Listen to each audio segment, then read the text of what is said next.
Hello साथियों, कैसे हैं आप सभी। मैं विवेक एक बार फिर से आप सभी साथियों का आपके अपने परिवार एग्जामपुर में हार्दिक स्वागत करता हूं। हम हैं एग्जामपुर कलम से क्रांति।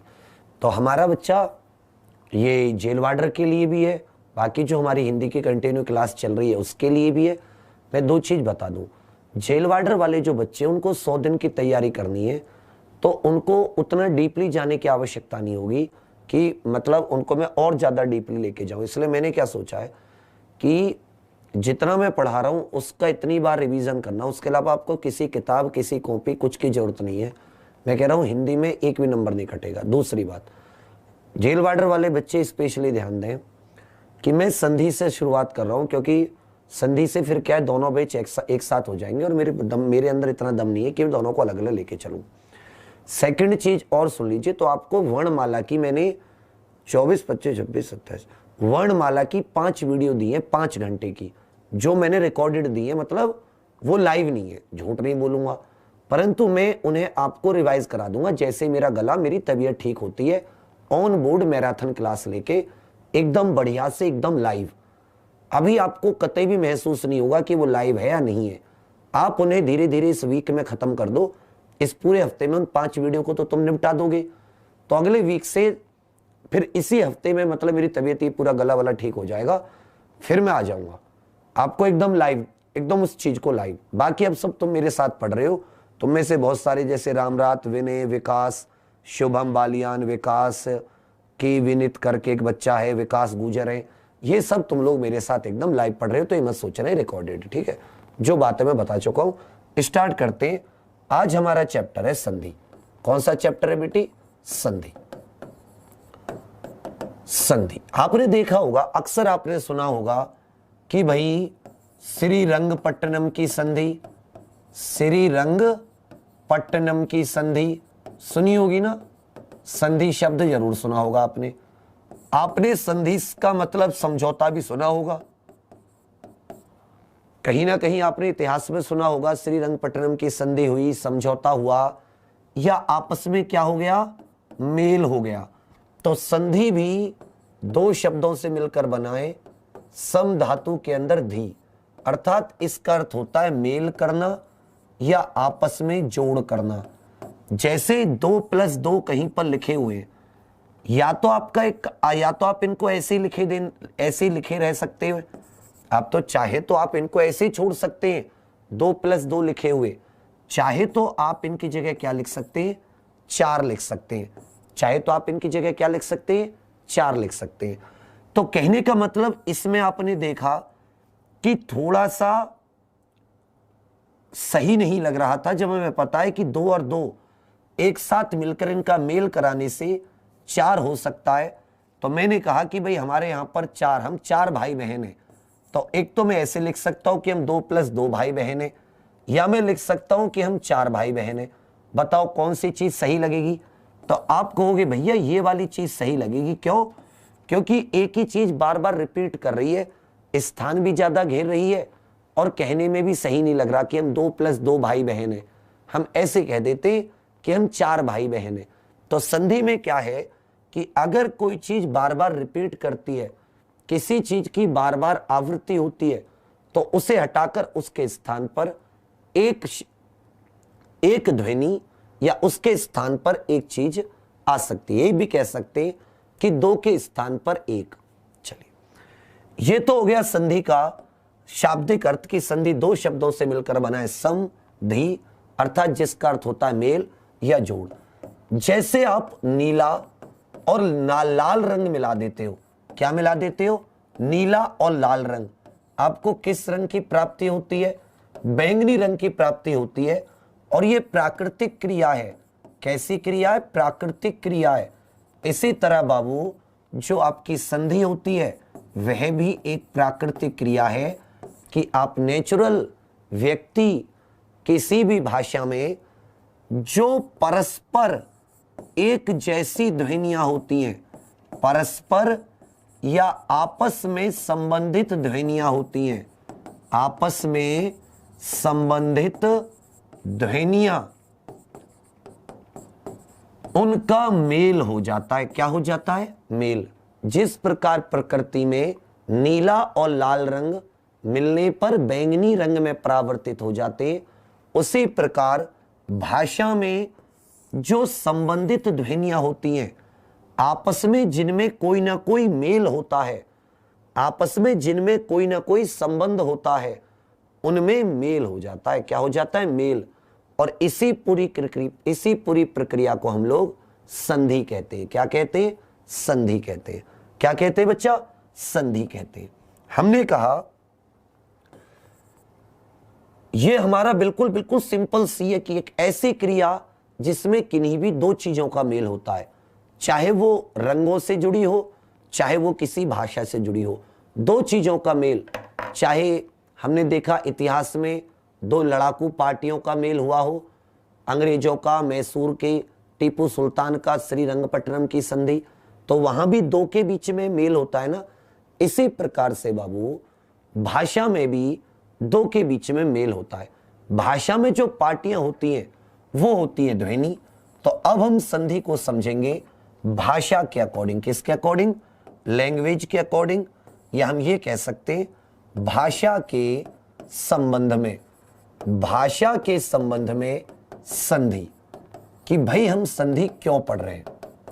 ये तो हमें मेल हो गया, ये तो हमें पता चल गया इसका मतलब मेल होता है। तो भाषा में क्या होता है बच्चा? मानक ध्वनियां होती हैं। क्या होती हैं? मानक मौखिक ध्वनियां। इन मानक मौखिक ध्वनियों को हम लोग वर्ण कह देते हैं। क्या कह देते हैं? वर्ण। मानक मौखिक ध्वनियां कौन कौन सी होती है? जैसे हमारे स्वर होते हैं। क्या होते हैं? हमारे स्वर होते हैं, हमारे व्यंजन होते हैं, इसके अलावा हमारे कुछ अयोग वहा भी होते हैं, जैसे कि विसर्ग। तो जब इन मानक मौखिक ध्वनि और आपस में इनमें कोई ना कोई संबंध है, इनका हम लोग यदि मेल कराएं तो उसी को हम लोग क्या कहते हैं? भाषा के संबंध में संधि कहते हैं। समझना आपस में संबंधित कैसे। फॉर एग्जाम्पल, जैसे आपके पास ये दो ध्वनि है ए और आ, या मान लेते हैं कि आपके पास दो ध्वनि है, ये एक साथ लिखी हुई है अ। तो मुझे एक बार इनको बोल के दिखाओ कि आप इनको कैसे बोलोगे, आप इनका उच्चारण कैसे करोगे। एक बार आप इनको बोलकर देखिए।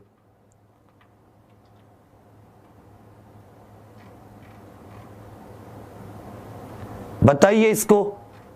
बेटी गुड मॉर्निंग हो गया, अब इसको आपको आवाज आ रही है ना मेरी, इसको बोल के दिखाइए ए।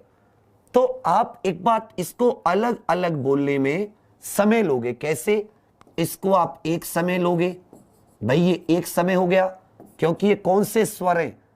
ये आपके हस्व, जिनको रस्व भी बोलते हैं। एक्चुअल में इसको हस्व ना बोल के इसको रस्व, इसका जो उच्चारण होता है वो रस्व जैसा होता है। तो ये जो हमारे रस्व स्वर हैं, लिखते ऐसे हैं लेकिन उच्चारण रस्व जैसा होता है। जैसे लिखते मातृ लेकिन बोलते कैसे? मातृ। तो इसको एक समय लगा और इसको एक समय लगा।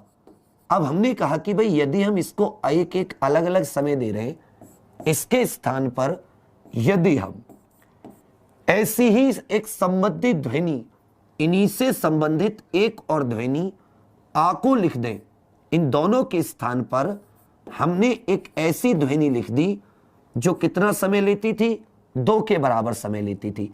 एक आ के बराबर, एक आ के बराबर। इन दोनों के बराबर ये जो ध्वनि है हमारी आ, वो दो के बराबर समय लेती है। जैसे 2 + 2 के स्थान पर 4 लिख दिया, इसी तरह इनको अलग अलग ना लिखकर बाबू मैंने इनको एक साथ लिख दिया।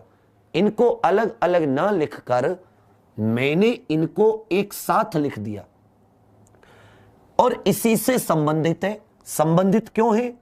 संबंधित क्यों है बताओ? कि ये भी कंठ होता है और ये भी कंठ होती है, अर्थात ये दोनों ध्वनियां कंठ स्वर हैं, इनका उच्चारण कंठ से होता है। किससे होता है? कंठ से होता है। तो वही मैंने कहा कि आपस में यदि संबंधित ध्वनि होती है तो उनका स्थान एक ले लेती है, उनमें आपस में मेल हो जाता है। इससे समय की बचत होती है। और दूसरी बात, भाषा में स्पष्टता आती है। क्या आती है? भाषा में स्पष्टता आती है। इनको आप अलग अलग बोलोगे, आपको समय लगेगा, स्पष्ट भी नहीं होगा। लेकिन यहां भाषा में जब इन दोनों की जगह आप आ का इस्तेमाल करोगे तो बड़ी आसानी से आप उच्चारण कर सकते हो और आपको स्पष्टता भी मिलेगी, स्पष्टता भी मिलेगी। हम जानते हैं कि किसी भी भाषा को शुद्ध रूप से, स्पष्ट रूप से लिखने का ज्ञान कराने वाला साधन कौन सा होता है? व्याकरण होता है। व्याकरण एक ऐसा साधन है जो किसी भी भाषा के शुद्ध रूप का ज्ञान कराता है, चाहे वो बोलने वाला मौखिक रूप हो, चाहे लिखने वाला लिखित रूप हो, चाहे कोई अन्य रूप। तो भाषा का स्पष्ट रूप से ज्ञान कराने वाला साधन व्याकरण होता है। और व्याकरण का एक भाव, एक अंग या व्याकरण का एक विभाग जो होता है उसे हम लोग वर्ण विचार कहते हैं। वर्ण विचार में हम लोग पढ़ते हैं कि वर्णों का आकार कैसा होता है। वर्ण विचार में हम लोग पढ़ते हैं वर्णों का मेल कैसे होता है। और वर्णों के मेल को ही आप लोग क्या कहते हैं बच्चा? संधि कहते हैं। इससे हम लोग नए नए शब्दों की आसानी से रचना कर पाते हैं। क्लियर ये बात? चलिए अब हम अपनी पीडीएफ पर आ जाते हैं, जिससे कि आपको चीजें, क्योंकि आपके पास उतना समय नहीं है तो हमें अच्छे से पढ़ना है, नंबर भी सबसे ज्यादा लेकर आने हैं और हमारा काम भी हो जाना चाहिए।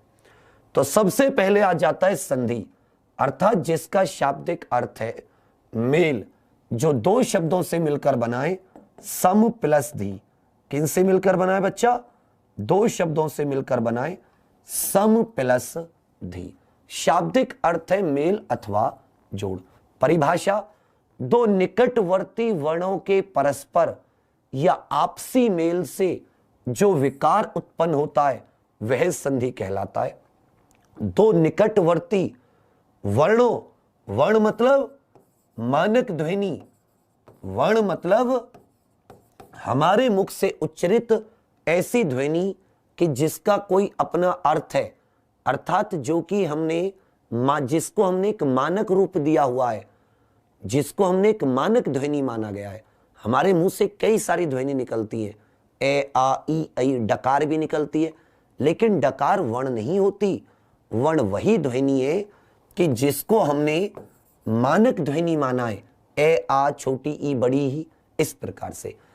इनके परस्पर या आपसी मेल से जो विकार या परिवर्तन उत्पन्न होता है वही संधि कहलाता है, जहां दोनों अपने पुराने रूप को छोड़कर एक नए में परिवर्तित हो जाते हैं। विकार का मतलब क्या है कि यहां पर देखा कि ये दो ध्वनि थी, ये आपस में मिली और अपने पुराने रूप को छोड़कर एक नए रूप में परिवर्तित हो गई, और इनका इसी नए रूप में परिवर्तित होना संधि कहलाता है। यहां पे दो ध्वनि थी, ये अपने पुराने रूप को छोड़कर एक नए रूप में परिवर्तित हो गई, और इनका इसी प्रकार परिवर्तित होना क्या कहलाता है बच्चा? संधि कहलाता है। समझ रहे मेरी बात को? जिस प्रकार नीला तथा लाल रंग आपस में मिलाने से बैंगनी रंग बन जाता है, और ये एक प्राकृतिक और सहज क्रिया होती है, इसी प्रकार दो निकटतम ध्वनियां आपस में समाहित होकर, समाहित होने का मतलब है एक होकर, आपस में मिलकर एक हो जाती है। जिस प्रकार नीला और लाल रंग मिलकर बैंगनी रंग बन जाते हैं, इसी प्रकार निकटतम ध्वनियां आपस में मिलकर एक हो जाती है। यह एक प्राकृतिक अथवा सहज क्रिया है। चलिए अब इसको आप एक एग्जांपल से समझते हैं। जैसे दो शब्द थे देव प्लस आलय। देव शब्द इस प्रकार से लिखा जाता है, आलय शब्द इस प्रकार से। देव का अर्थ होता है देवता, देव का अर्थ क्या होता है? देवता। और आलय का घर होता है, आलय का अर्थ होता है घर या निवास स्थान। आलय का अर्थ क्या होता है बच्चा? निवास स्थान या घर। तो हमारा कहने का मतलब था ये दोनों शब्द मिले और इनकी जगह एक शब्द आ गया जिसका अर्थ क्या हुआ? देवालय। जिसका अर्थ क्या हुआ बच्चा? देवालय। एक चीज याद रखिएगा, जो संधि होती है ये आपको संस्कृत के शब्दों में मिलती है। तो हम जितने भी शब्द पढ़ेंगे संधि के, ये कहां से आए हमारे, ये संस्कृत से आए, ये तत्सम शब्द है। हिंदी में संधि नहीं होती, हिंदी में तो आपस में शब्दों का योग हो जाता है, जहां पर ध्वनियां नहीं मिलती, सीधे सीधे शब्दों का योग हो जाता है। जैसे जलज, इस प्रकार से जल और जय मिलके जलज, सिंपल, कोई मतलब संधि नहीं, सीधा योग। तो मैंने क्या कहा कि देवता, देव प्लस आलय देवालय, इसका अर्थ होता है देवताओं का निवास स्थान, देवताओं का निवास स्थान। मैं एक शब्द बनाना चाह रहा था जिसका मतलब था देवालय, देवालय अर्थात देवताओं का निवास स्थान। इसके लिए मैंने दो शब्द लिए, एक देव और एक आलय। अब इन दोनों में संधि हुई है, किस प्रकार से, ध्यान देना। यहां क्या हुआ कि देव की अंतिम कंठे ध्वनि, कंठ से निकलने वाला, देव में अंतिम कंठे ध्वनि का मिलन, और वो अंतिम कंठे ध्वनि कौन सी थी, आ, इसका मिलन आलय की प्रथम कंठे ध्वनि आ से हुआ। इसका मिलन किससे हुआ, आ से हुआ, और दोनों का मेल होने पर कंठे दीर्घ स्वर आ हो गया। दोनों का मेल होने से क्या हो गया, आ हो गया। यही परिवर्तन, यही विकार क्या है, संधि है। अभी हम समझेंगे हुआ कैसे, परेशान मत होना बच्चा, ऐसे समझो। इसके लिए बाकी कुछ एग्जाम्पल है, जैसे रजनी प्लस ईश, रजनी माने रात, ईश माने देवता, रजनीश माने रात का देवता। यहां पर देख रहे हो कि रजनी की अंतिम ध्वनि बड़ी ई और ईश की सबसे पहली ध्वनि बड़ी ई आपस में मिलके क्या हो गए, रजनीश, बड़ी ई में बदल गई। इति आदि, छोटी ई आ से मिलने पर या में बदल गई। यहां पर का बड़ी ई से मिलने पर गा में बदल गया। यहां पे विसर्ग किस में बदल गया, आदि शा में बदल गया। तो कहने का मतलब क्या है बच्चा हमारा, कि आप देख रहे हो इस प्रकार से क्या हो रहा है, यहां पर परिवर्तन हो रहा है। जैसे इसमें का परिवर्तन किस में हो गया, गा में हो गया। यहां पे विसर्ग आदि शय में परिवर्तित हो गया। यहां पर छोटी ई का मिलन आ से हुआ तो या बन गया, और इसमें बड़ी ई मिले तो बड़ी ई में बदल गया। परिवर्तन तो हुआ ना दोनों ध्वनियों का, निकटतम ध्वनियों का, यही क्या है, संधि है। और यदि हम वापस इनको पुराने मूल शब्दों में तोड़ दें, किसी भी संधि से बने शब्द को या संधि नियम से बने शब्द को उसके पुराने रूप में तोड़ दें, तो वह संधि विच्छेद होता है। जैसे रजनीश, आपने देखा रजनीश क्या है, संधि के नियमों से बना एक शब्द है। रजनीश क्या है बाबू, संधि के नियमों से बना हुआ एक शब्द है। अब ये तो संधि शब्द है, इसको मैं क्या कहूंगा, संधि शब्द, क्योंकि इसमें ध्वनियों का मेल हुआ है।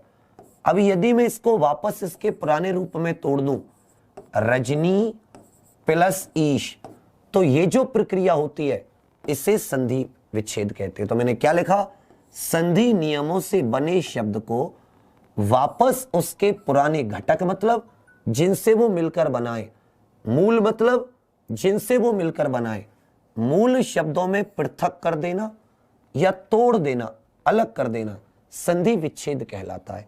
संधि विच्छेद, इसमें आप एक चीज बहुत अच्छे से याद करिएगा, संधि विच्छेद अर्थात जिन शब्दों से कोई भी संधि शब्द बना होता है उनका अपना अर्थ होता है, उनका अपना अर्थ होता है।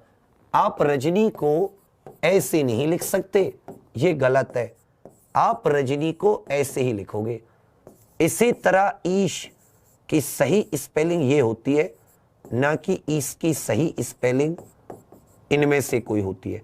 तो आप जरूर गौर करना कि जो भी शब्द आपस में मिलकर किसी संधि शब्द का निर्माण करते हैं उनमें उनका अपना एक अर्थ होता है, उनकी स्पेलिंग पर, उनकी वर्तनी पर विशेष गौर करना। अब क्वेश्चन आता है संधि की प्रक्रिया होती कैसे है, संधि करते कैसे, हर चीज का एक प्रोसेस होता है। तो समझिए, संधि की प्रक्रिया के 3 चरण होते हैं। कितने चरण होते हैं? 3 चरण। पहले जिन शब्दों में संधि होनी है उनका वर्ण विच्छेद कर ले। सबसे पहले क्या करना पड़ेगा? वर्ण विच्छेद।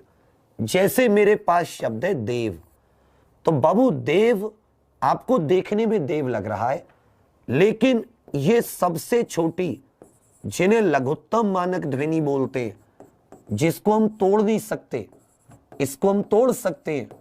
लघुत्तम मानक ध्वनि को क्या कहते हैं? वर्ण कहते हैं। तो ये कई वर्णों से मिलकर बना है। जैसे दा, दा एक व्यंजन होता है, और यदि इसके अंदर से जैसे दे था दे, तो बच्चा ये दो वर्णों से मिलकर बना है। एक तो दा और एक ए से एड़ी, क्योंकि ए से एड़ी की ये वाली मात्रा होती है। और यदि आप ए से एड़ी यहां पर स्वर है, किसी भी व्यंजन से स्वर को अलग कर दोगे, क्योंकि दा क्या होता है? दा एक व्यंजन होता है, तो उसके नीचे हलंत आ जाता है। तो दे किससे मिलकर बना है? दे प्लस ए से। जैसे विवेक, अगर आप मेरा नाम देखोगे तो ये जो वी है ये दो से मिलकर बना है, वा और ई। और जैसे मैंने वा एक व्यंजन होता है, इससे ई को अलग किया तो इसके नीचे हलंत लगा दूंगा। इसी तरह वे जो है ये भी दो से मिलकर बना है, ए से एड़ी, ए से एड़ी को अलग कर दूंगा, हलंत लगा दूंगा। हलंत का अर्थ होता है कि अब ये स्वर रहित है, इसके अंदर से स्वर की ध्वनि को अलग कर दिया गया, स्वर रहित है। और का विवेक, तो का के साथ मेरी आ की ध्वनि तो है ही है। अब जैसे आ की ध्वनि को अलग करूंगा तो मैं हलंत लगा दूंगा। याद रखिएगा, स्वर और व्यंजन प्रमुख रूप से दो वर्ण होते, अयोगभावी होते। स्वर मतलब जिनका स्वतंत्र उच्चारण होता है, और व्यंजन अर्थात बाबू जिनका उच्चारण स्वर की सहायता से होता है। अर्थात याद रखिएगा, यदि आप किसी व्यंजन का पूरा उच्चारण कर रहे हो का, तो उसके साथ कोई ना कोई स्वर की ध्वनि होगी, और यदि आप उसका आधा उच्चारण कर रहे हो तो उसके साथ स्वर नहीं होता। तो दे हो गया। वा, तो वा कैसे बना है कि वा का हम पूरा उच्चारण कर रहे हैं, इसके साथ आ है। तो देव जो बनाए वो कुछ इस प्रकार से बनाए, दे प्लस ए प्लस वे प्लस ए। समझ रहे मेरी बात? तो इसका क्या है? वर्ण विच्छेद कर ले। जिन भी शब्दों में संधि होनी है वर्ण विच्छेद कर ले। तो ये तो किसकी संधि हो गई? देव की, देव का वर्ण विच्छेद। इसी तरह यदि आप आले का संधि विच्छेद करते हैं तो आ तो एक स्वर है, ठीक है, ले, आ ले, तो ले के साथ आ की ध्वनि थी, क्योंकि ले क्या था? पूरा का पूरा था। देव प्लस आले, भाई यहां तो इसका संपूर्ण था ना। और या, तीसरा क्या हो गया? या हो गया, इसमें भी आ की ध्वनि है क्योंकि ये भी पूरा उच्चारण है। तो ये आलय का संधि विच्छेद हो गया। तो सबसे पहला काम क्या है कि जिन भी शब्दों में संधि होनी है उनका वर्ण विच्छेद कीजिए। अब प्रथम शब्द की अंतिम ध्वनि, प्रथम शब्द कौन सा है? देव, उसकी अंतिम ध्वनि तथा द्वितीय शब्द की प्रथम ध्वनि के मध्य नियमानुसार मेल कराया जाए। नियम जो भी आपके नियम है उनके अनुसार मेल कराया जाए। तो मैं आपको लिख रहा हूं, देव को मैं कुछ इस प्रकार से लिख रहा हूं। देव का वर्ण विच्छेद क्या था? देव का वर्ण विच्छेद यही तो था। अरे यार, देव का वर्ण विच्छेद यही तो था बाबू। आलय का वर्ण विच्छेद यह था नहीं था? चलिए, ये मेरा सेकंड शब्द है। ये कौन सा शब्द है? सेकंड, दूसरा वाला। और ये कौन सा है? मेरा पहला शब्द है। मैंने कहा पहले शब्द की अंतिम ध्वनि, प्रथम शब्द की अंतिम ध्वनि, तो अंतिम कौन सी है? यही तो है। और दूसरे शब्द की प्रथम ध्वनि, दूसरे की कौन सी है? ये वाली है भाई। दूसरे की जो अंतिम ध्वनि है ये वाली है ना। इधर क्यों लगा रहा हूं? इधर लगा लेता हूं, ये वाली। इन दोनों के मध्य नियमानुसार मेल कराओ। मेल कराया। अब नियम, अब संधि के नियम लगाने पड़ेंगे नियमानुसार। तो नियमानुसार आगे आप सीखोगे कि यदि ये दोनों जो स्वर हैं इनका उच्चारण कंठ से होता है, कहां से होता है? कंठ से। आ का उच्चारण भी और आ का उच्चारण भी। यदि कंठ से उच्चरित स्वर, इनको हम कंठे स्वर बोलते हैं। क्या बोलते हैं? कंठे स्वर।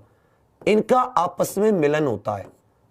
पहले कोई सा जाए, दूसरे नंबर पे कोई सा जाए, ये पहले पे आ जाए या ये पहले पे आ जाए, ये दूसरे पर हो या ये दूसरे पर हो, फर्क नहीं पड़ता। यदि कंठे स्वर आपस में मिलते हैं तो इनकी जगह ये आ जाता है। इन दोनों की जगह क्या आ जाता है? आ जाता है। इन दोनों में जिसको ज्यादा बोलने में समय लगेगा, भाई इन दोनों में बोलने में समय किस में लगेगा? इसमें लगेगा। तो इन दोनों की जगह दीर्घ स्वर आ जाएगा। तो इन दोनों को हटा के मैं क्या करूंगा? दीर्घ स्वर लगा दूंगा। लगा दूंगा नहीं लगा दूंगा? चलिए मैंने लगा दिया। ये बाकी का मेरा ऐसे का ऐसे रहा और इन दोनों की जगह मैंने आ लगा दिया। क्लियर है बेटी? और बाकी को भी मैंने ऐसे का ऐसे लिख दिया जैसे कि मैंने उनको रे रखा था। ठीक है, अब मेरा शब्द बनेगा देव। ये तो मेरा दे बन गया।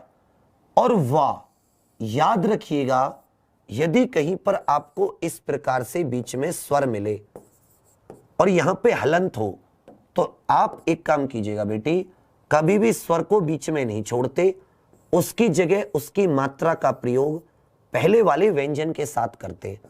आ की मात्रा का चिन्ह क्या होता है? ये वाला। इसका प्रयोग करेंगे तो क्या आ जाएगा? वा के साथ आ की मात्रा लग जाएगी। ये वा, ये खड़ा डंडा आ की मात्रा, शब्द बन जाएगा वाह। वाह हो गया। और ले ऐसे का ऐसे, तो आपका शब्द क्या बन गया? देवालय। तो 3 और नया शब्द लिख दीजिए। तो 3 चरण में होता है। सबसे पहले क्या करोगे? वर्ण विच्छेद। दूसरे नंबर पर क्या करोगे? पहले शब्द की अंतिम ध्वनि और दूसरे शब्द की पहली ध्वनि में मेल कराओगे। और तीसरे नंबर पर नियम के अनुसार जो भी शब्द बना होगा नई ध्वनि के अनुसार, तो हमने नई ध्वनि के अनुसार शब्द की रचना कर दी, हमारे पास नया शब्द बन गया।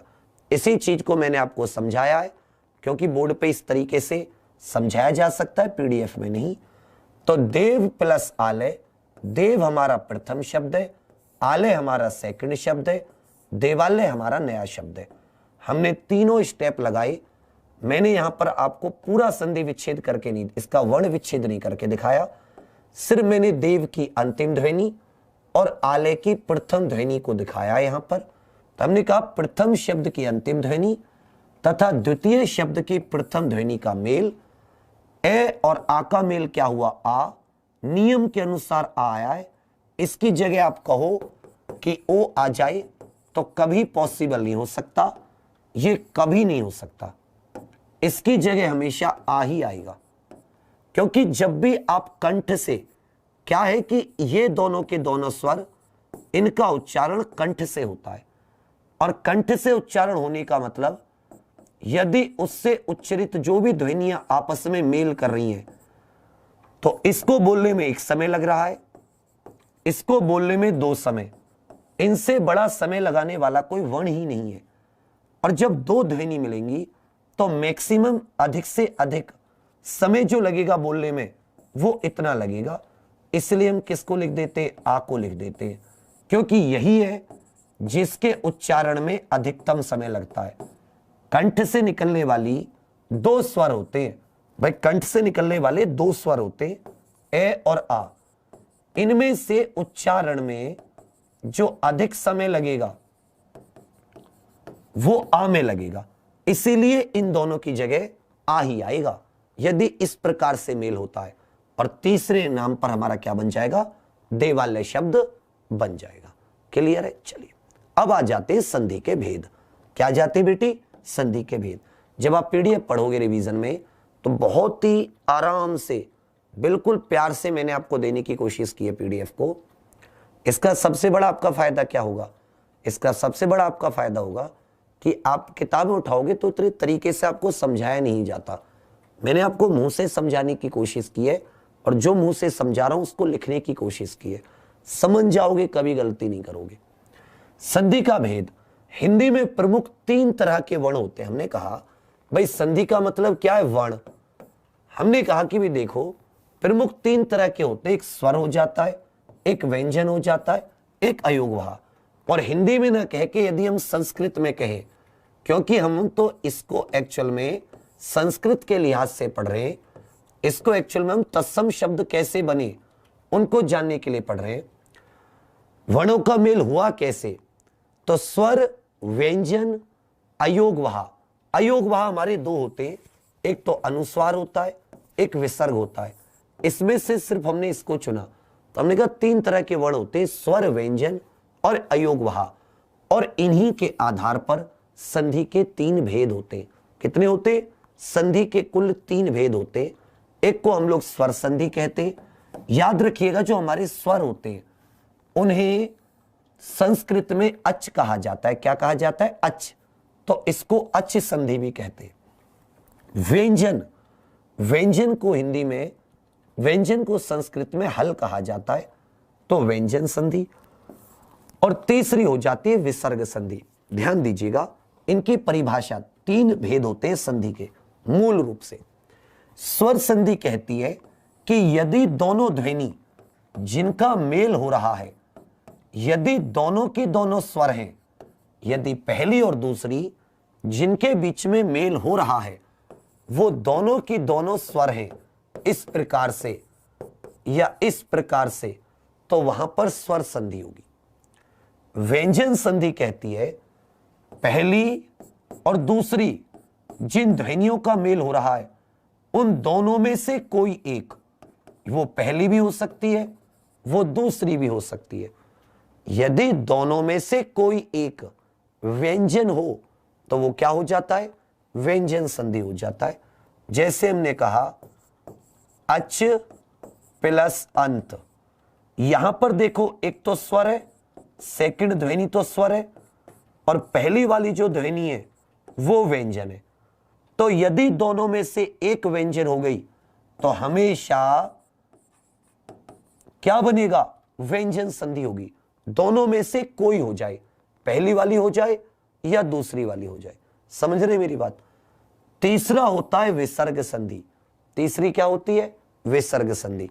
विसर्ग संधि कहती है दोनों में से यदि कोई एक विसर्ग है, पहली और दूसरी, इन दोनों में से कोई एक विसर्ग हो, निहि प्लस चल, तो यह शब्द क्या बन जाता है? निश्चल बन जाता है। तो यहां पर विसर्ग होना चाहिए कहीं पर दोनों में से एक, तो वहां पर कौन सी ध्वनि हो जाती है? विसर्ग ध्वनि। अर्थात यदि दोनों मिलने वाली स्वर है तो स्वर के नियम अनुसार परिवर्तन होता है तो स्वर संधि कह देते हैं। दोनों में से कोई एक व्यंजन है तो व्यंजन के नियम अनुसार परिवर्तन होता है। दोनों में से कोई विसर्ग है तो विसर्ग के नियम अनुसार परिवर्तन होता है। अब सबसे पहले आ जाता है बच्चा स्वर संधि। सबसे पहले क्या आ जाता है? स्वर संधि। स्वर संधि कहता है 2 स्वरों के मेल से होने वाला परिवर्तन। अर्थात यहां पर पहली और दूसरी दोनों ध्वनियां स्वर होती हैं। हमारे पास कुल 11 स्वर हैं, ऐसे लेकर ए आ, छोटी ई बड़ी ई, छोटा ऊ बड़ा ऊ, रे से ऋषि, ए से एड़ी, आई से ऐनक, ओ से ओखली, औ से औरत। ये 11 स्वर हैं। इन्हीं 11 स्वर का आपस में मेल कैसे हुआ? मेरी बात समझ रहे हैं? स्वर संधि के अंतर्गत ये जो हमारे पास 11 स्वर हैं, इनका आपस में मेल कैसे हुआ, कौन कौन से नियम लागू हुए, इन्हीं से संबंधित जो भी अध्ययन करेंगे वो सब किसके अंतर्गत आता है? स्वर संधि के अंतर्गत आता है। अर्थात स्वर संधि के अंतर्गत 11 स्वरों के मेल से संबंधित नियमों का अध्ययन होता है, नियमों को अध्ययन किया जाता है। समझ रहे मेरी बात कि इन 11 का आपस में मेल कैसे होगा? इनका आपस में, इनका इनसे, इनका इनका, इनका इनका आपस में जो मेल होगा और उससे जो भी नियम लागू होकर परिवर्तन होता है उसी को स्वर संधि कहते हैं। ध्यान दीजिएगा, दोनों की दोनों ध्वनि स्वर होनी चाहिए। दोनों की दोनों ध्वनि स्वर होनी चाहिए। तो दो स्वरों के मेल से होने वाले विकार या परिवर्तन को स्वर संधि कहते। इसका मतलब यहां पर स्वर ध्वनि का मेल स्वर ध्वनि से ही होता है। जैसे विद्या प्लस आलय, तो यहां भी आ यहां भी आ, दोनों आ और आ मिले, यहां बड़ी ई यहां भी बड़ी ई, दोनों मिले शब्द बन गया जानकीश। ठीक है बच्चा। चलिए, तो जो भी 11 स्वर होते उन्हीं से संबंधित नियमों का अध्ययन होता है। और ये जो 11 स्वर हैं, इनका आपस में मिलन होना कैसे है, इस आधार पर स्वर संधि के 5 भेद होते। इस आधार पर बच्चा स्वर संधि के कितने होते? 5 भेद होते हैं। यहां पे स्वर संधि लगा लेना, इसको मैं पीडीएफ में ठीक करवा दूंगा कि 5 नियमों के अंतर्गत ही 11 स्वरों का आपस में मेल होता कैसे है, यह पढ़ा जाएगा कि ए आ का मेल ए आ से होगा तो कौन सा नियम? अलग संधि। ए आ का मेल छोटा ई बड़ा ई आदि से होगा, अलग संधि। इसी प्रकार से कुल 11 जो स्वर हैं उनका मेल कराने से संबंधित 5 नियम है। तो स्वर संधि के कितने भेद होते हैं बच्चे? 5 भेद होते हैं। सबसे पहले आ जाता है आपका दीर्घ स्वर संधि। दीर्घ स्वर संधि, दीर्घ स्वर संधि में याद रखिएगा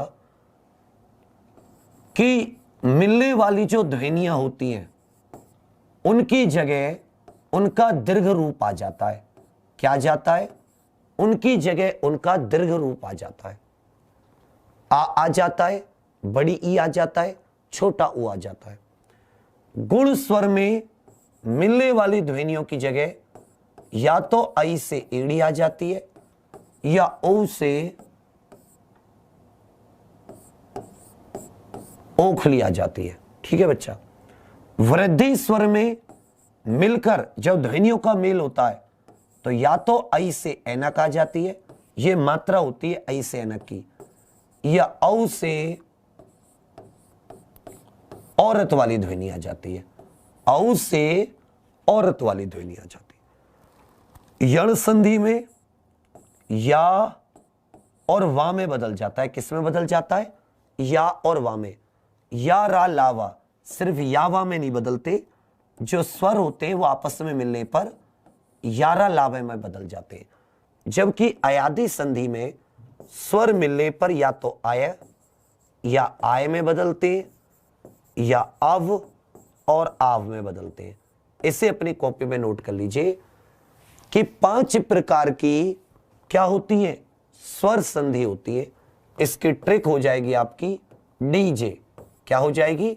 डीजे। डीजे बच गया व्या में, तो डी माने दीर्घ, जी माने गुण, वी माने वृद्धि, वाई माने यण, ए माने अयादी। फिर से मैं कह रहा हूं, दीर्घ स्वर संधि में मिलने वाली जो ध्वनि होती है वो इनमें से किसी एक में बदलती हैं। डिपेंड करता है उच्चारण स्थान क्या है। उच्चारण स्थान के आधार पर, उच्चारण स्थान के आधार पर, यदि कंठ है तो ये, तालु है तो ये, होठ है तो ये। गुण स्वर संधि में जो परिवर्तन आता है तो जो दोनों की दोनों ध्वनि मिलती है वो इनमें से एक में बदल जाती है। या तो मिलने के बाद में ए से एड़ी की मात्रा आ जाती है या ओ से ओखली की मात्रा।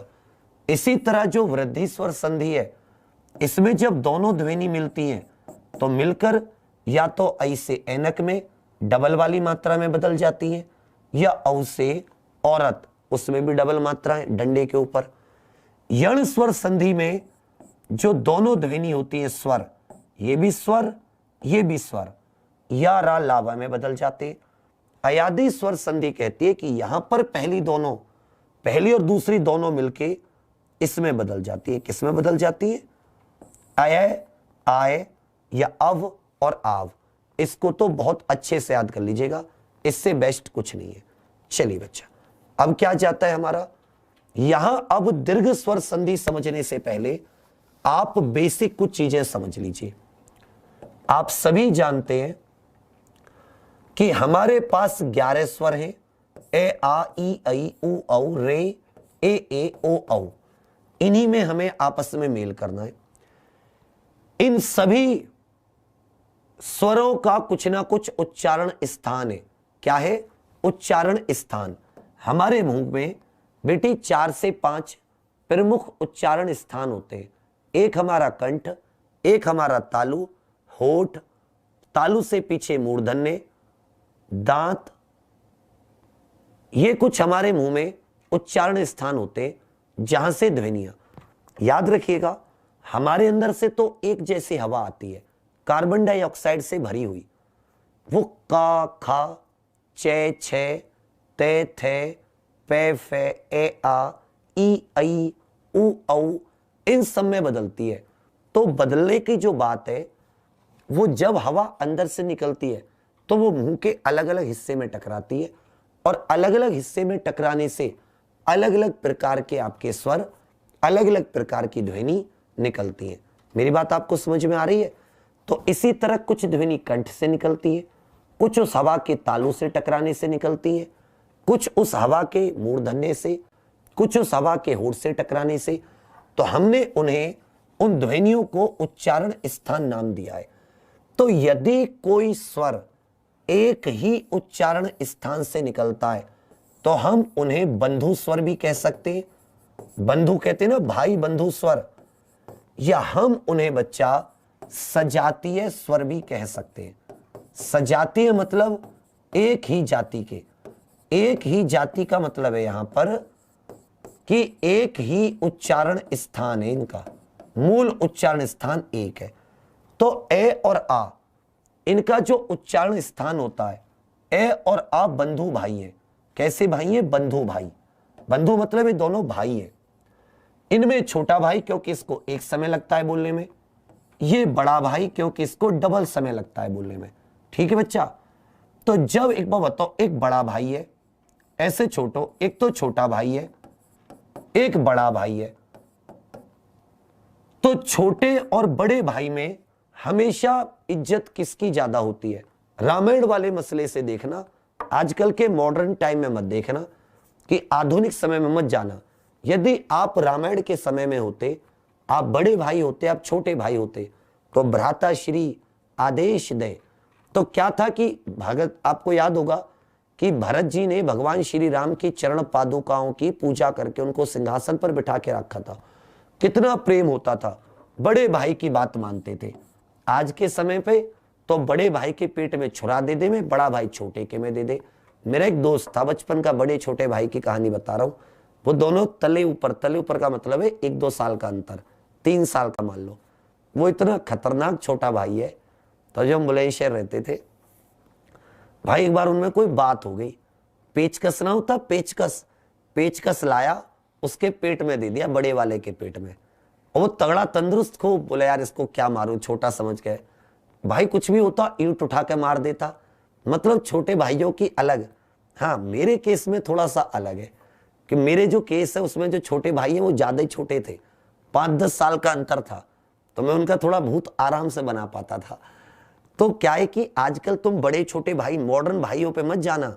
मैं तुम्हें रामायण वाले भाइयों की फीलिंग देने की कोशिश कर रहा हूं कि जब भी छोटे भाई और बड़े भाई का कुछ मिलन होता था तो बड़े भाई को पहले से माना जाता है। हम यहां पर बड़ा भाई क्यों कह रहे हैं? हम समय, जिसके उच्चारण में अधिक समय लग रहा है उसको बड़ा भाई, बड़े को हम लोग दीर्घ भी कहते हैं। क्या कहते हैं? दीर्घ। और छोटे को हम लोग रस्व कहते हैं। क्या कहते हैं? रस्व।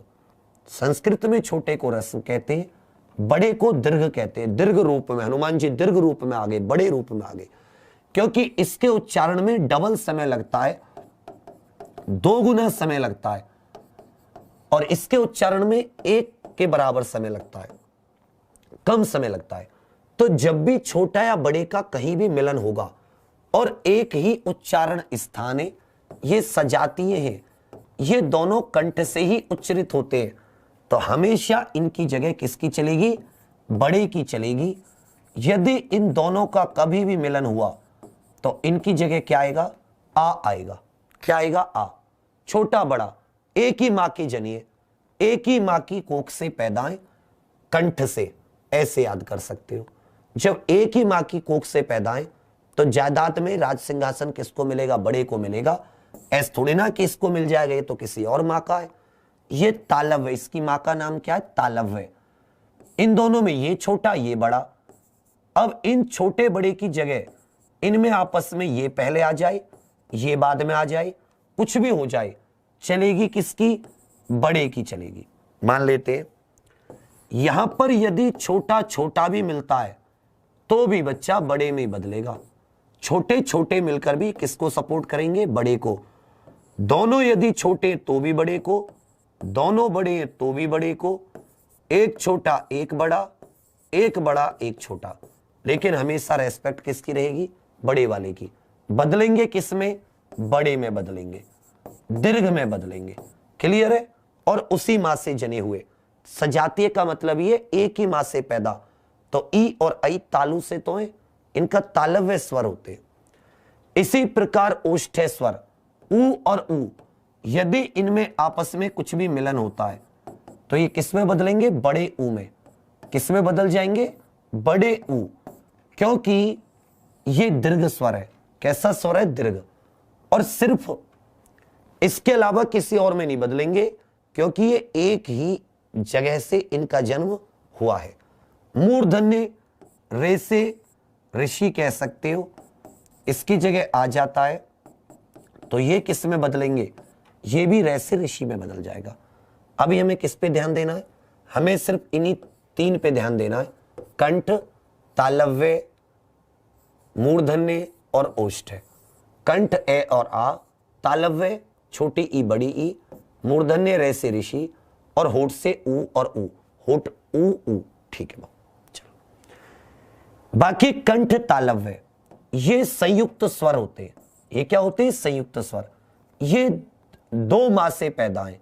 ऐसा समझो जैसे श्री कृष्ण भगवान पैदा माता देवकी ने किया, पाला माता यशोदा ने, तो उन्हें द्विमातृ कहा जाता है, दो माता का।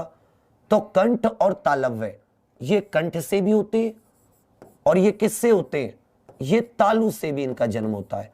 जब ये दोनों ध्वनि मिलती है तब इनका जन्म होता है।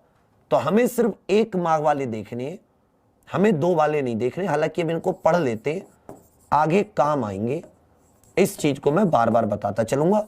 इन्हें कंठ ओष्ठ्य कहते हैं, क्योंकि ये कंठ और होठ वाली जो ध्वनि होती है उनके मिलने से पैदा होते हैं। तो आप सजातीय स्वर समझ गए। सजातीय स्वर क्या होते हैं? सजातीय को आप ये भी कह सकते हो, एक ही मां से या एक ही उच्चारण स्थान से जिनकी उत्पत्ति हुई है, एक ही उच्चारण स्थान से जिनकी उत्पत्ति हुई है, यदि उनका आपस में मेल हो जाता है तो जैसे एक ही उच्चारण स्थान कंठ, ठीक है बाबू, एक ही उच्चारण स्थान से उत्पत्ति, एक ही उच्चारण स्थान जैसे कंठ, ये भी हम जान गए कि कंठ से इनकी उत्पत्ति होती है।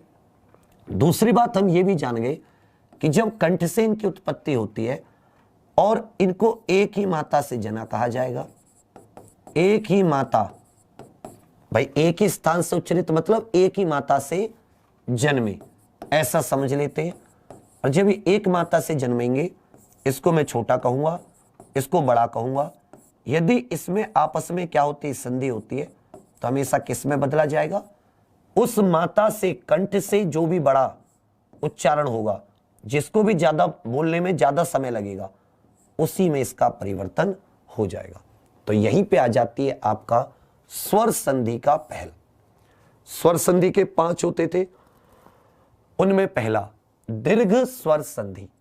तो जहां एक ही मूल उच्चारण स्थान से उच्चरित सजातीय स्वर संधि होने पर अपने दीर्घ रूप में परिवर्तित हो जाते हैं।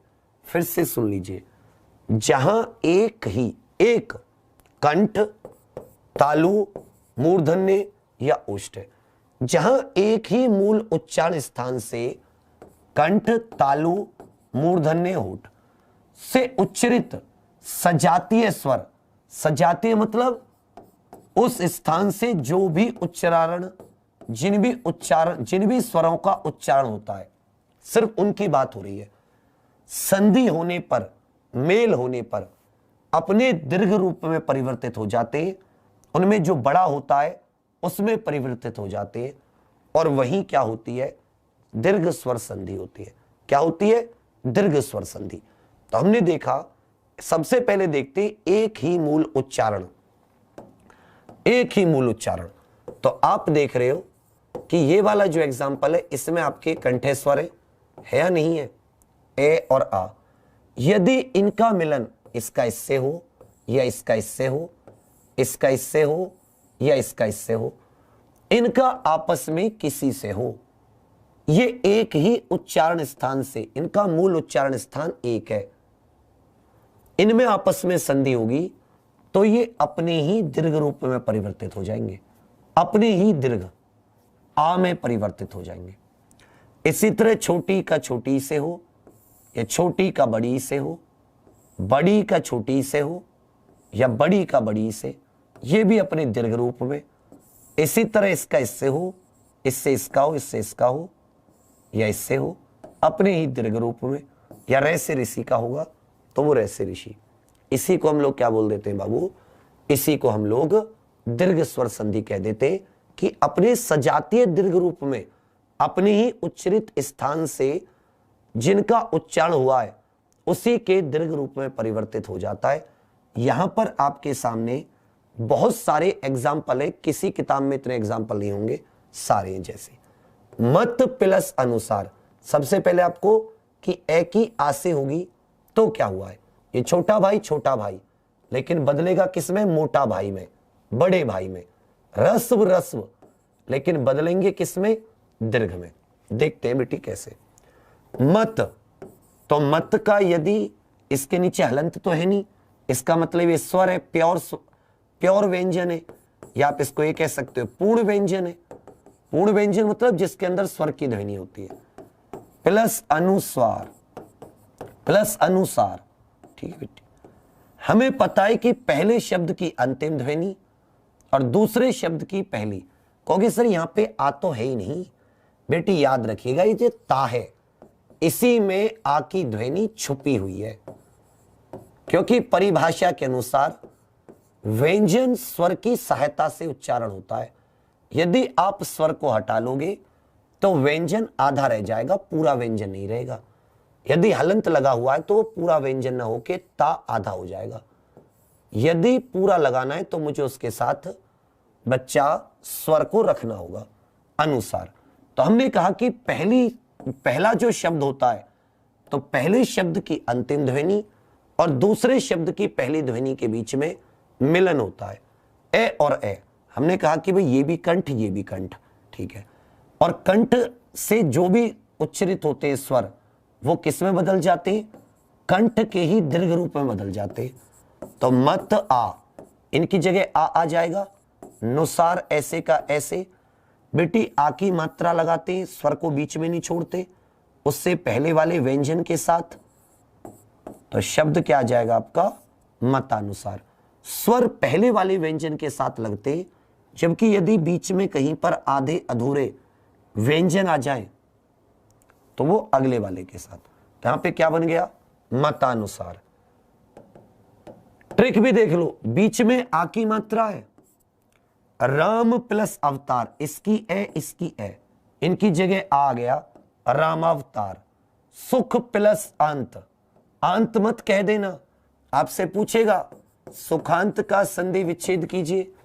सुखांत या बीच में अंकी बिंदी ना लगा के लगा दो, तो आपको एक ऑप्शन ऐसा भी दे सकता है अंत, ये गलत होगा।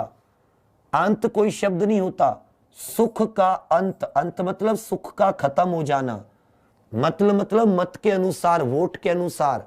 मैंने कहा था ना जब संधि विच्छेद करोगे, इसको इसके पुराने रूप में लेकर आओगे तो इनका कुछ ना कुछ मीनिंग होना चाहिए। इनको पुराने रूप में लाना संधि विच्छेद कहला जाता है। ये संधि शब्द है, ये संधि विच्छेद है। तो संधि विच्छेद कर देते समय घबराना मत। अब ये मत करना आंत माने जो आंतड़ी होती है वो नहीं, या शब्द का सुखांत का मतलब है जब सुख का अंत हो जाता है। इसी तरह दिन प्लस अंत, दिन का अंत हो गया दिनांत। सत्य प्लस अर्थी, सत्यार्थी। स्वय प्लस अर्थी, अपने ही मीनिंग। सत्यार्थी का मतलब समझते, अर्थी माने अर्थ, जिसके लिए सत्य का कुछ ना कुछ अर्थ हो। अर्थी का मतलब वो मत समझ लेना राम नाम सत्य है, सत्य मतलब सच, और अर्थी का मतलब है जिसके लिए सच महत्वपूर्ण होता है, सच के मायने, सच को धारण करने वाला। इसी तरह स्वयं अर्थ, जो उसके लिए स्वयं से मतलब रखता है, सिर्फ उसको स्वयं से अर्थ है। स्वयं मतलब स्वयं, उसको खुद से मतलब है, स्वयं, स्वयं अर्थी। इन दोनों की जगह क्या गया, आ, तो वह में लग गई आ की मात्रा, और अर्थी का 3 ऐसे का ऐसे। तो यहां पर याद रखिएगा, अर्थी का मतलब है जो खुद से मतलब रखता है, जो स्वयं को अस्वयं का मतलब साधता है। अर्थी मतलब साधने वाला। अरे जैसे हम जो राम नाम सत्य वाली अर्थी होती है, अर्थी मतलब जब व्यक्ति स्वयं अपने पैरों पे नहीं चल के जाता, जब उसको और व्यक्ति साधते हैं, सहारा देते हैं। इसी तरह सत्य को साधने वाला, स्वयं का मतलब अपने मतलब निकालने वाला। इसी तरह विद्यार्थी, विद्या को साधने वाला, विद्या की साधना करने वाला। तो विद्या को इसीलिए क्या नाम दे देते हैं, उसे विद्यार्थी नाम दे देते हैं। वेद अंत, वेदांत, जब वेदों का अंत हुआ और बाकी साहित्य की शुरुआत हुई, वेद 4 समाप्त, उसके बाद में उपनिषद, पुराण, ये सारे के सारे वेदांत। देह का अंत देहांत, दे ते अरी, इसमें यहां पर ये थोड़ी सी मिस्टेक है, ये यण स्वर संधि है। कौन सी संधि है, प्योर रूप से यण स्वर संधि है, इसको तब करेंगे, ठीक है बच्चा। परम अर्थ, परमार्थ, सबसे ऊंचे, कहते ना भाई वो बड़े परमार्थ के कार्य कर रहा है, सोनू सूद ने परमार्थ का कार्य किया है। परम अर्थ मतलब अल्टीमेट लेवल का काम, सबसे बड़ा काम।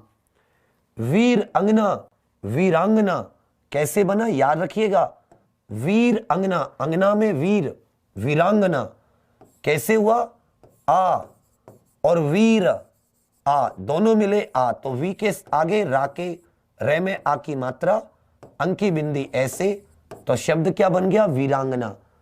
यहां पे बहुत अच्छा है, आधीन कभी कभी पूछ लेता है कि आधीन की मात्रा बताइए, बिल्कुल नहीं, अधीन गलत शब्द है।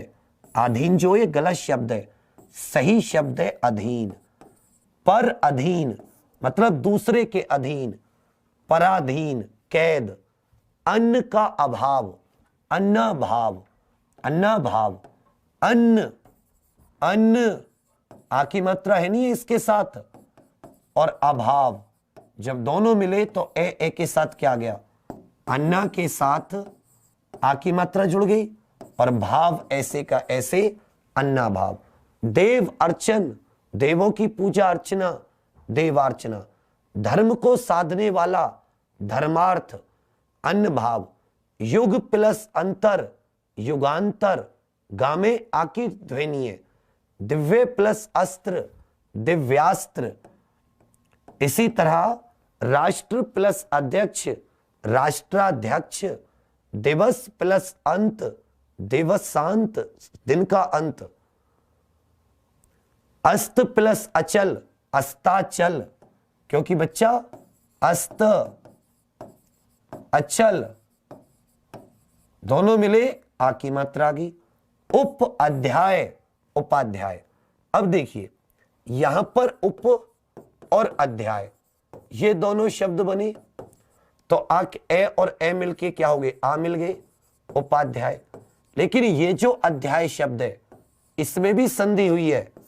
अध्याय शब्द में यण संधि हुई है, अधि प्लस आय, ई की आ के साथ, तो क्या हो गया याय, और जिसके ऊपर छोटी की मात्रा होती है वहां आधा दय, तो शब्द क्या बन गया, अध्याय। तो उप प्लस अध्याय, उपाध्याय। तो यहां पर हमें इस पर ध्यान नहीं देना, ये हम पढ़ेंगे, हमें इस पर ध्यान देना है। नयन प्लस अभिराम, नयनाभिराम। इनकी संधि विच्छेद जरूर देखते चलना। सर्व प्लस अंगीण, सर्वांगीण।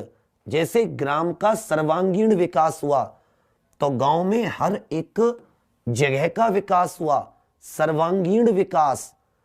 दिवस प्लस अवसान, जिस तरह दिवस का समाप्त हो गई, अवसान का मतलब क्या होता है, समाप्त हो जाना। ऐसी छोटी छोटी चीज नोट करते चलना।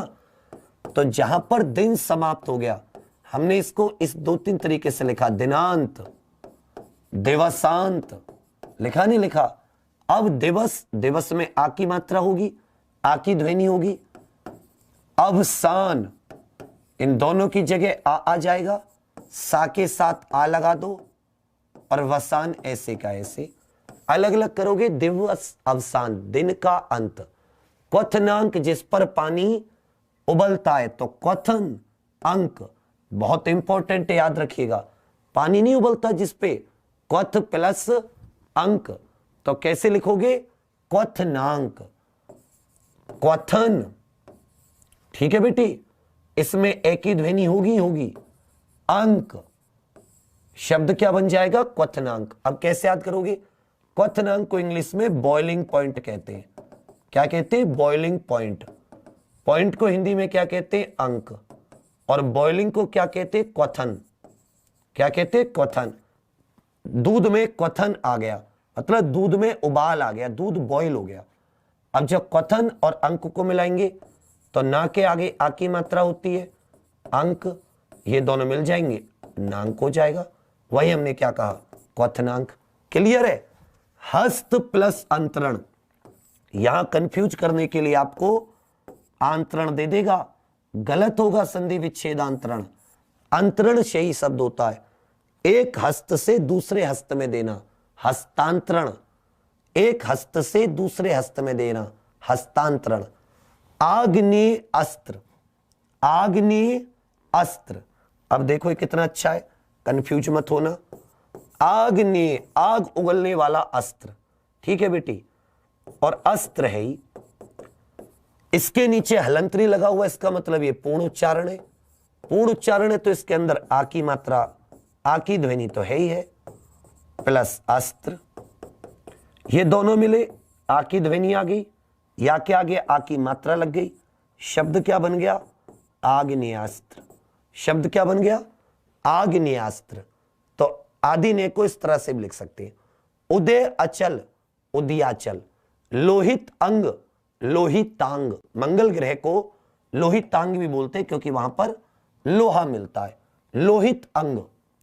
ध्वंस अवशेष, ध्वंसाशेष, ध्वंसावशेष। ध्वंस अवशेष अर्थात जब आप किसी चीज को तोड़ फोड़ देते हो, किसी चीज का ध्वंस कर देते हो, तो उसके अवशेष बचते हैं। क्या हो जाएगा शब्द, ध्वंसावशेष। अध्याय अवधि, अध्यावधि। देह अतीत, देहातीत।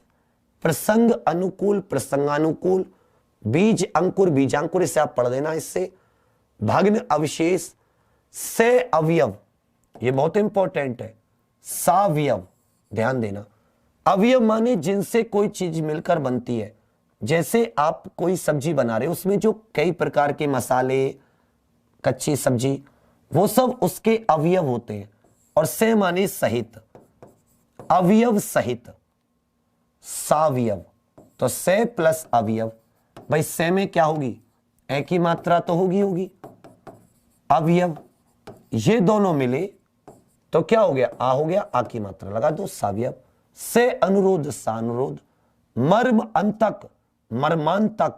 जिसका मर्म अंत हो, जिसमें रोना आ जाए, मर्मांतक।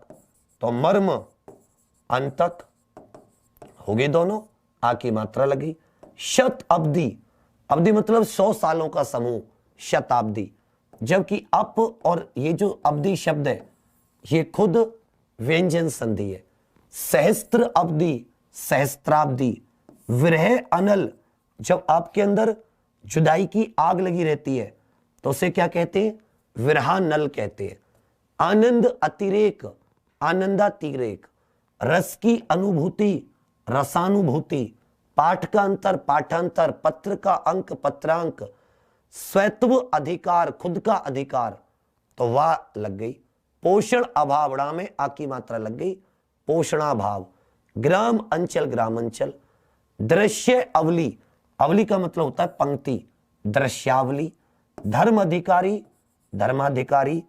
जन अर्दन जनार्दन, अर्दन माने होता है पीड़ा, तो जन की पीड़ा जनार्दन, हे जनार्दन भगवान श्री कृष्ण को कहते हैं ना, हमारी पीड़ा हरने वाले, जन की पीड़ा हरने वाले।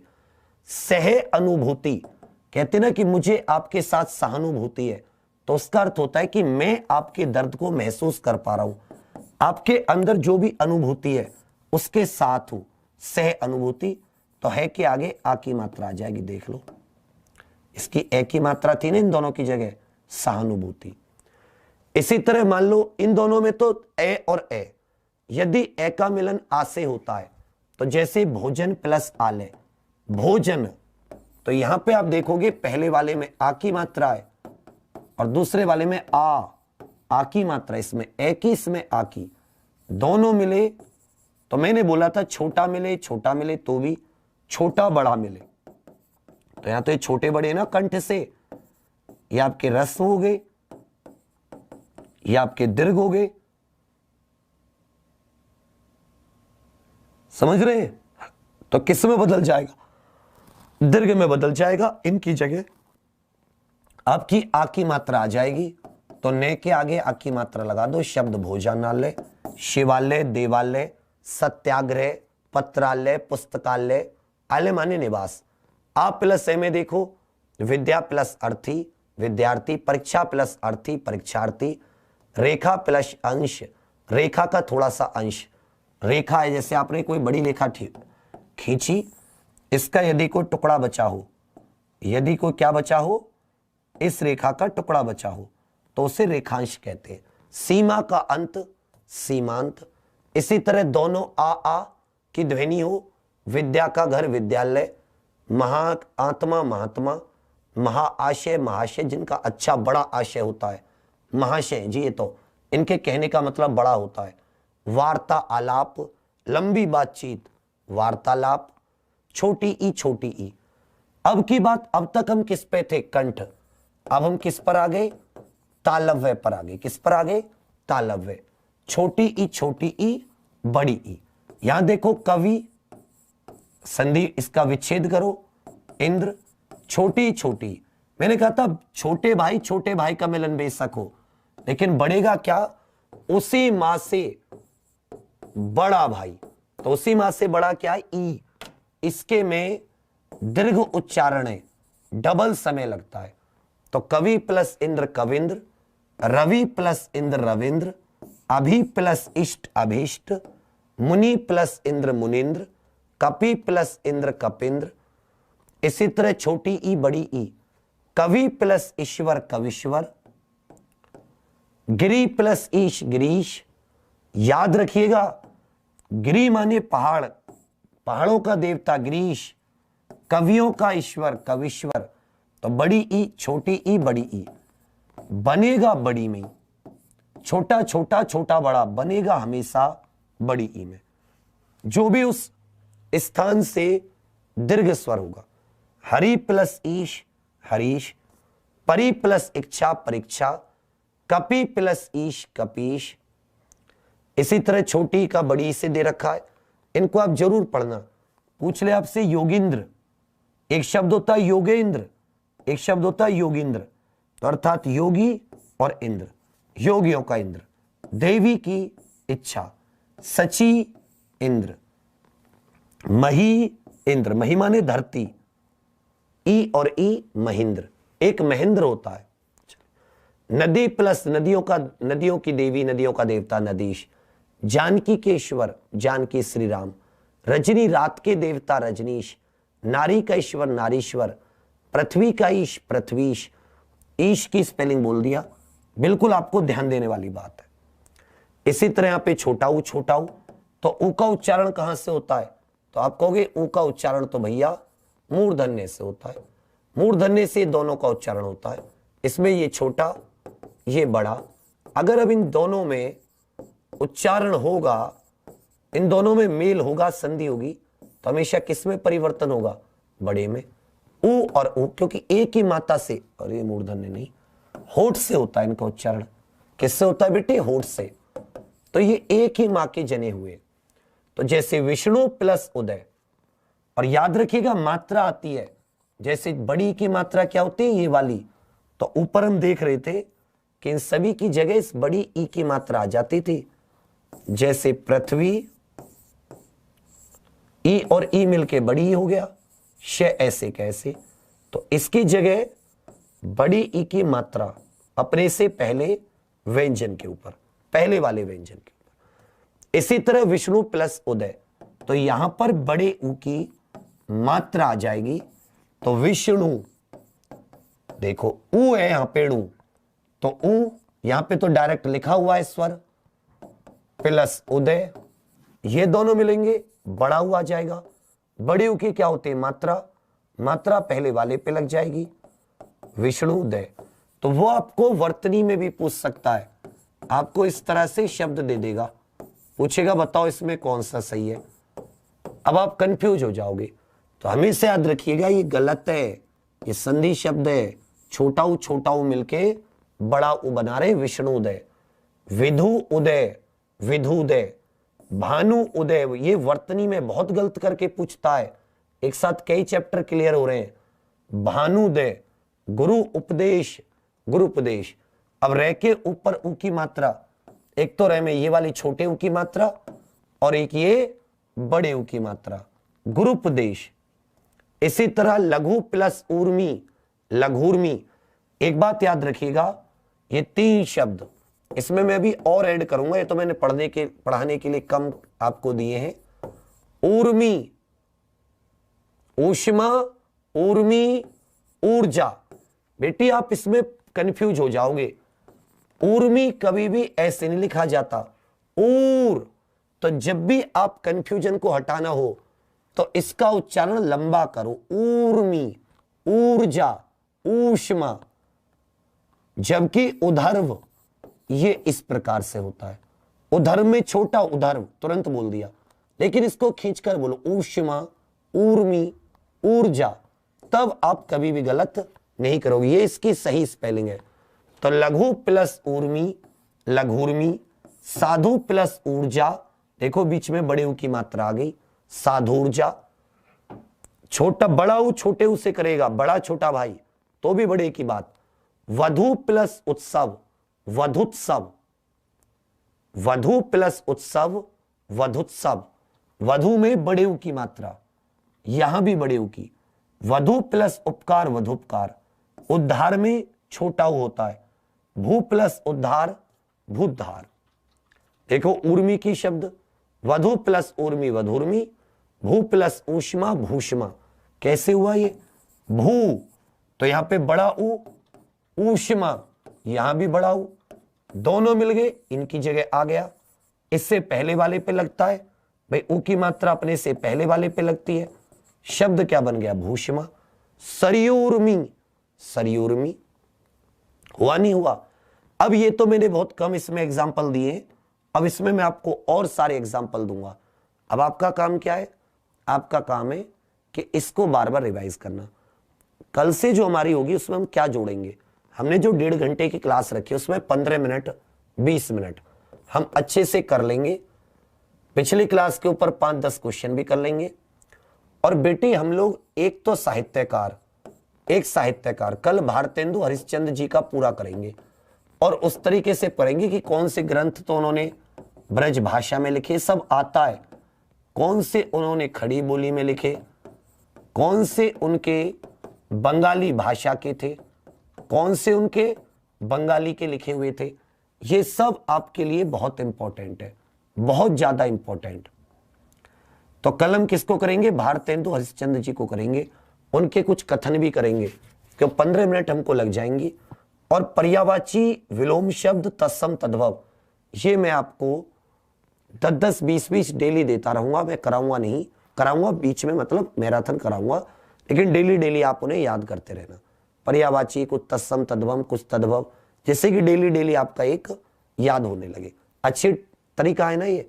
अब एक ट्रिक देख लो, जितने भी दीर्घ स्वर संधि आपसे कहीं भी पूछ ले तो एक चीज देखिएगा, आपको हमेशा बीच में दीर्घ स्वर मिलेगा। देखो बड़ी की मात्रा मिली, आ की मात्रा मिली, बड़े ऊ की मात्रा मिली, तुरंत समझ जाना दीर्घ स्वर संधि है।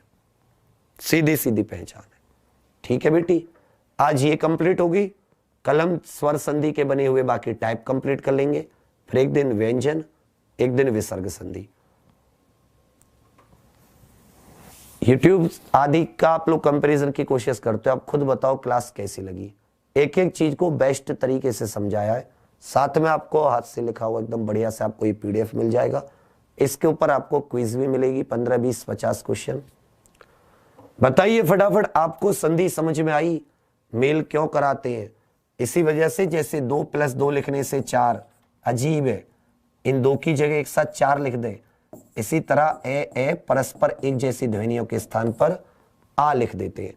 अब फटाफट से बताइए आज की क्लास कैसी लगी सभी लोग। फिर 6:30 बजे वाली करंट अफेयर की क्लास में आना है आपको। मैं तो आज नहीं लूंगा क्योंकि मेरा गला उतना बोलने वाला नहीं है, बट फटाफट बताइए बच्चा, मजा आ गया? पीडीएफ में अभी दे दूंगा तुरंत।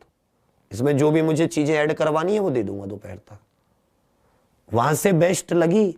बेस्ट नहीं, मैंने आपको तो स्टेप वाइज, पहली बार किसी ने आपको संधि पढ़ाई होगी, पहली बार क्या करना है, फिर क्या करना है, फिर कैसे करना है, कैसे पहचान करनी है।